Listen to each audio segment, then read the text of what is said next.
একদা নবী কারীম সাল্লাল্লাহু আলাইহি ওয়াসাল্লাম মক্কার একজন কাফেরের নিকটে ইসলামের দাওয়াত নিয়ে গেলেন। তার কাছে গিয়ে তাকে মায়ের কণ্ঠে ডেকে বললেন, হে অমুক ব্যক্তি, তুমি যে পথে আছো সেই পথটি ভুল। ইসলাম ধর্মই হচ্ছে একমাত্র সত্য এবং শান্তির ধর্ম। সুতরাং তোমরা পূজাপাঠ ছেড়ে ইসলাম ধর্ম কবুল করো। মহান আল্লাহ রাব্বুল আলামিন তোমাদের পূর্বের সমস্ত গুনাহগুলো মাফ করে দিবেন গো। সেই ব্যক্তি নবী কারীম সাল্লাল্লাহু আলাইহি ওয়াসাল্লামের কথা শুনে অট্টহাসি শুরু করল এবং তাকে তাচ্ছিল্যরূপে বলল, তুমি কি পাগল?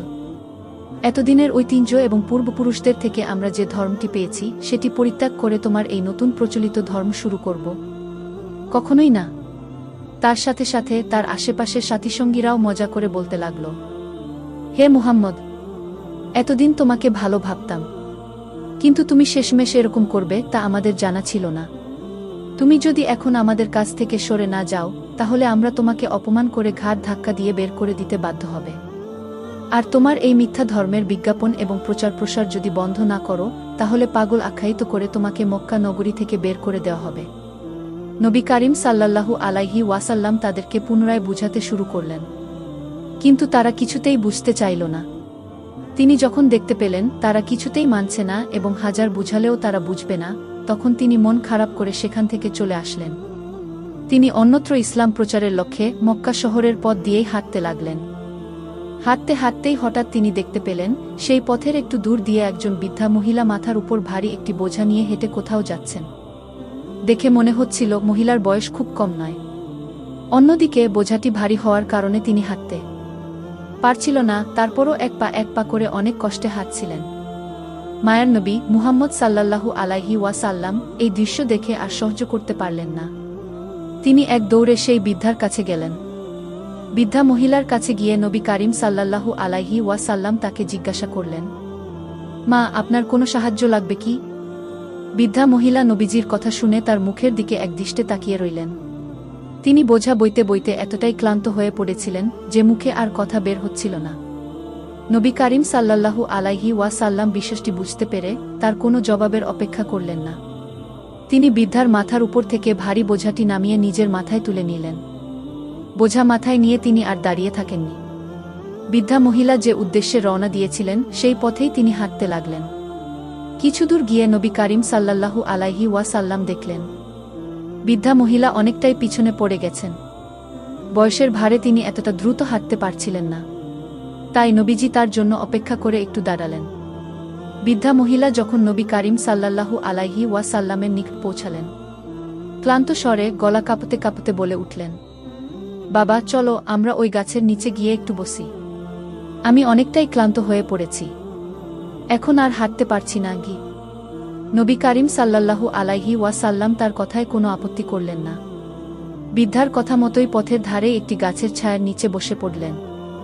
বৃদ্ধা মহিলা গিয়ে নবী কারীম সাল্লাল্লাহু আলাইহি ওয়াসাল্লামের পাশে বসে গেলেন। সেখানে বসার পর নবীজি তাকে স্নেহভরে বললেন, আপনার যতটুকু ইচ্ছে এখানে বসে বিশ্রাম নিতে পারেন। আমি আপনার সাথেই আছি গু, এবং আপনি চাইলে কিছুক্ষণ ঘুমিয়েও নিতে পারেন। আপনার সমস্ত আসবাবপত্র আমি পাহারা দিব ইনশাআল্লাহ তাআলা গু। নবী কারীম সাল্লাল্লাহু আলাইহি ওয়াসাল্লাম এই কথাগুলো বলার পর বৃদ্ধা মহিলা মৃদু স্বরে জবাব দিলেন, না বাবা, এখানে বসে কাজ নেই। আমার গন্তব্যস্থানে পৌঁছলে আমি সেখানে গিয়েই বিশ্রাম নেব। আপাতত চলতে শুরু করো। এটি বলে তারা দুজনেই পুনরায় পথ চলতে শুরু করলেন। সময়টি তখন সকাল গড়িয়ে দুপুরের আগ মুহূর্ত। ভোরের ঠান্ডা বাতাসের আবহাওয়া এখনও অনুভব হচ্ছিল। দুপুরের রোদের তীব্রতা তখনও তেমন একটা বাড়েনি। আকাশ ছিল অনেকটাই মনোরম, হালকা নীলচে রঙে রাঙানো। রাস্তা ছিল নিরিবিলি ও প্রশান্তিমা। আরব দেশের অধিবাসীরা তৎকালীন যুগে সাধারণত ভ্রমণ করতেন সকাল কিংবা বিকেলে। সে কারণে এই সময়টিতে পথ চলা তেমন কষ্টদায়ক ছিল না।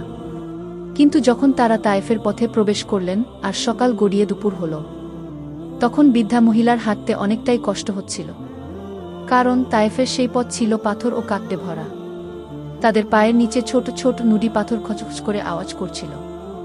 নবী কারীম সাল্লাল্লাহু আলাইহি ওয়াসাল্লাম লক্ষ্য করলেন বৃদ্ধা মহিলার হাঁটতে কষ্ট হচ্ছে। তাই মায়ের নবী তার হাঁটার গতি কমিয়ে ধীরে ধীরে হাঁটতে লাগলেন। বৃদ্ধা মহিলা যতই নবী কারীম সাল্লাল্লাহু আলাইহি ওয়াসাল্লামকে দেখছিলেন, ততই মুগ্ধ হচ্ছিলেন। মনে মনে ভাবতে লাগলেন, এই যুবক সত্যিই অনেক দয়ালু। আজকাল এমনভাবে কে আর অন্যের কষ্ট বোঝে? কিছুক্ষণ হাঁটার পর নবী কারীম সাল্লাল্লাহু আলাইহি ওয়াসাল্লাম লক্ষ্য করলেন, বৃদ্ধা মহিলা আর হাঁটতে পারছেন না। তিনি বেশ ক্লান্ত হয়ে পড়েছেন। তখন নবী কারীম সাল্লাল্লাহু আলাইহি ওয়াসাল্লাম বৃদ্ধা মহিলার দিকে তাকিয়ে কোমল কণ্ঠে বললেন, আমার মনে হচ্ছে আপনি অনেক ক্লান্ত। আপনি যদি চান আমরা এখানে একটু থেমে বিশ্রাম নিতে পারি কি? কথা শুনে বৃদ্ধা মহিলা অবাক হয়ে বললেন, ছেলে, তুমি কি ক্লান্ত হওনি? তখন নবী সাল্লাল্লাহু আলাইহি ওয়াসাল্লাম মৃদু হেসে বিনীত কণ্ঠে বললেন, চিন্তা করবেন না, আমি ঠিক আছি। আপনি চাইলে বিশ্রাম নিতে পারেন। তখন বৃদ্ধা মহিলা বললেন, আচ্ছা ঠিক আছে বাবা, আমরা কিছুক্ষণ বসে বিশ্রাম নিয়ে পরে আবার পথ চলব। তারা পথের মাঝেই সামান্য একটু দূরে একটি বড় পাথরের ছায়ার নিচে বসে বিশ্রাম নিতে লাগলেন। বিশ্রামের সময় নবী কারীম সাল্লাল্লাহু আলাইহি ওয়াসাল্লাম কোমল কণ্ঠে বৃদ্ধা মহিলাকে জিজ্ঞাসা করলেন, আচ্ছা আপনি কোথায় যাচ্ছেন? বৃদ্ধা মহিলা উত্তর দিলেন, বাবা, আমি মক্কা ছেড়ে চলে যাচ্ছি। শুনেছি মক্কায় একজন ব্যক্তি এসেছে যে নিজেকে নবী দাবি করে। সে আমাদের এতদিন ধরে চলা ধর্মকে পরিবর্তন করে নতুন একটি ধর্ম চালু করতে চায়। সে নাকি বলে ৭ আসমান ও ৭ জমিনের ভিতরে বাহিরে যা কিছু আছে সবই একজন আল্লাহ নামক সত্তা সৃষ্টি করেছেন। সে আরও বলে আমাদের সবারই নাকি শুধু তারই ইবাদত করা উচিত, তার সাথে নাকি কাউকে শরিক করা যাবে না। আমরা তো এতদিন ধরে দেবদেবীর উপাসনা করে আসছি। সে নাকি বলছে এই উপাসনা হারাম, করা যাবে না। সে আরও বলে মানুষ নিজেরাই বাঁচতে পারে না, তার উপরে আবার গরিব দুঃখীদের সেবা করতে হবে, তাদেরকে নাকি অর্থসম্পদ দান করতে হবে, সব সময় নাকি ন্যায় বিচার করতে হবে, ওজনে নাকি কম দেওয়া যাবে না। তুমি বলো বাবা, ওজনে যদি কম না দিই তাহলে কি ব্যবসায় লাভ হবে? আমি চাই না এসব আজগুবি কথায় আমি বা আমার সন্তান কিংবা আত্মীয় স্বজন কেউ প্রভাবিত হোক। তাই আমি শুরুতে এক জায়গায় গিয়ে ঠিকানা করছি, পরে আমার পরিবারের সবাইকেই সেখানে নিয়ে যাব। নবী কারীম সাল্লাল্লাহু আলাইহি ওয়াসাল্লাম বৃদ্ধা মহিলার কথা কেবল শুনেই যাচ্ছিলেন। তিনি তার কোনো কথার প্রতিবাদ করলেন না, তার সাথে কোনো বিতর্কেও জড়ালেন না। কিছুক্ষণ চুপ থাকার পর বৃদ্ধা মহিলা আবার বললেন, শোনো বাবা, তোমাকে একটি উপদেশ দেই। তুমি যদি কখনো মক্কায় ফিরে যাও তাহলে খুব সাবধান থেকো। অনেকেই নাকি তার কথায় মুগ্ধ হয়ে তার ধর্ম গ্রহণ করে ফেলেছে। তুমি কিন্তু তার ফাঁদে পা দিও না, তাহলে বড় বিপদ হতে পারে। এতদিন ধরে তুমি যে ধর্ম পালন করে এসেছ সেটাই হচ্ছে সঠিক ও উত্তম ধর্ম। নবী কারীম সাল্লাল্লাহু আলাইহি ওয়াসাল্লাম এবারও তার কথায় কোনো রাগ বা প্রতিক্রিয়া প্রকাশ করলেন না। তিনি কেবল একটু মুচকি হেসে বললেন, আচ্ছা ঠিক আছে, আপনি যেটা। তখন নবী কারীম সাল্লাল্লাহু আলাইহি ওয়াসাল্লাম মৃদু কণ্ঠে বললেন, সেটা আমি অবশ্যই মনে রাখব। আপনার যদি পানাহারের প্রয়োজন হয় তাহলে সেটা পূরণ করে নিন, তারপর আমরা পুনরায় পথ চলা শুরু করব। নবীজির কথা শুনে বৃদ্ধা মহিলা তার সফরের পুটলি থেকে কয়েকটি খেজুর বের করলেন। সফরপুঞ্জি হিসেবে এই কয়েকটি খেজুরই ছিল তার একমাত্র খাবার।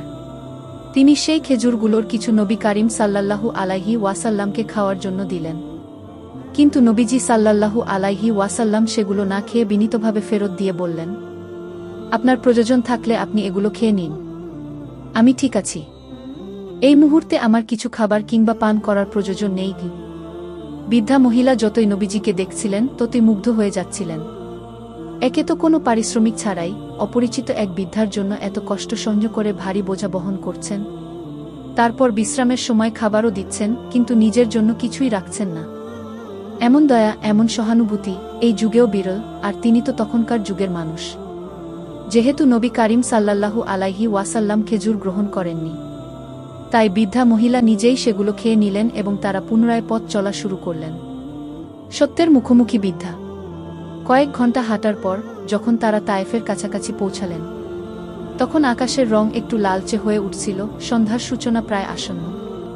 চলতে চলতে বৃদ্ধা মহিলা এতটাই ক্লান্ত হয়ে পড়েছিলেন যে অবশেষে বসে পড়লেন। তিনি হাঁপাতে হাঁপাতে রাসূলুল্লাহ সাল্লাল্লাহু আলাইহি ওয়াসাল্লামের দিকে তাকিয়ে আবেগভরা কণ্ঠে বললেন, তুমি সত্যিই অসাধারণ। তুমি আমার জন্য এত কষ্ট করলে অথচ কিছুই চাইলে না। এখন অন্তত বলো তুমি কে? তখন রাসূলুল্লাহ সাল্লাল্লাহু আলাইহি ওয়াসাল্লাম একটু মুচকি হেসে বললেন, আমি মুহাম্মদ। এই কথা শুনে বৃদ্ধা মহিলা স্তব্ধ হয়ে গেলেন। তার চোখ বড় হয়ে গেল বিস্ময়ে। কিছুক্ষণ চুপ থেকে কাপা কণ্ঠে বললেন, তাহলে তুমি সেই মোহাম্মদ? আমি তো শুনেছিলাম তুমি নাকি অনেক খারাপ, কিন্তু তুমি তো আমার জন্য এমন উপকার করেছ যা আমি কোনোদিন ভুলতে পারবো না। এমন দয়া, এমন সহানুভূতি, এমন স্বাভাবিক ব্যবহার, এত বড় কষ্ট কেউ কখনো করে না, তাও একটা অপরিচিত বৃদ্ধার জন্য। সত্যিই যদি তোমার ধর্ম এমন হয় তাহলে আমি তোমার ধর্ম গ্রহণ করতে রাজি।